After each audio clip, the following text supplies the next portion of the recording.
Zee 24 तास एक पाऊल पुढे। मोकाट कुत्र्यांचा बंदोबस्त करण्यात अपयशी ठरलेल्या नाशिक महापालिका प्रशासनाच्या नाकर्तेपणामुळे 12 चिमुकली मुलं वेदना सहन करत आक्रोश करतात। त्यामुळे एका पीडिताने आता थेट महापालिकेविरोधात नुकसान भरपाईचा दावा ठोकण्याची तयारी केली आहे। नाशिक शहरातल्या नागरिकांना मोकाट कुत्र्यांचा उच्छाद सहन करावा लागतोय। कुत्र्यांमुळे जखमी झालेल्या अनेकांपैकी एक म्हणजे हे महेश भावसार। ते गेले 20 दिवस अंथरुणाला खिळून होते।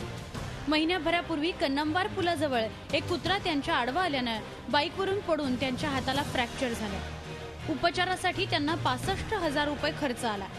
शिवाय घरी बसावं लागलं ते वेगळंच। या परिस्थितीला महापालिकाच जबाबदार असल्याचा आरोप करत नुकसान भरपाई देण्याची मागणी भावसार यांनी केली आहे। माझा अपघात घडलेला आहे, त्याला पूर्णतः महानगरपालिका जबाबदार आहे। जो काही माझं 65,000चं नुकसान झालेलं आहे त्याच्या विरुद्ध मी महानगरपालिकेकडे दावा करणार आहे की त्यांनी माझी नुकसान भरपाई द्यावी।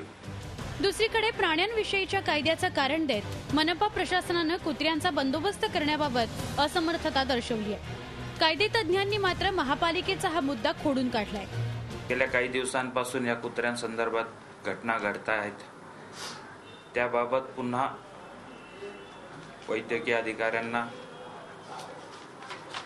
आदेशित केलेला आहे। आता आपल्या नाशिकमध्ये अशी उदाहरणं झाली की लहान लहान मुलांना, एका मुलाला तर त्या कुत्र्यांनी ओढत नेलेलं होतं काही अंतरापर्यंत।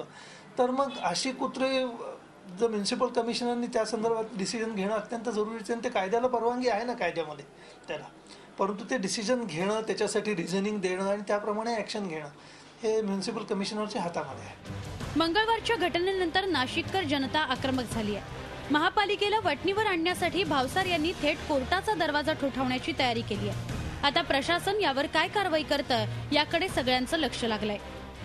झी 24 ताससाठी नाशिकहून मुकुल कुलकर्णीसह ब्युरो रिपोर्ट। झी 24 तास एक पाऊल पुढे।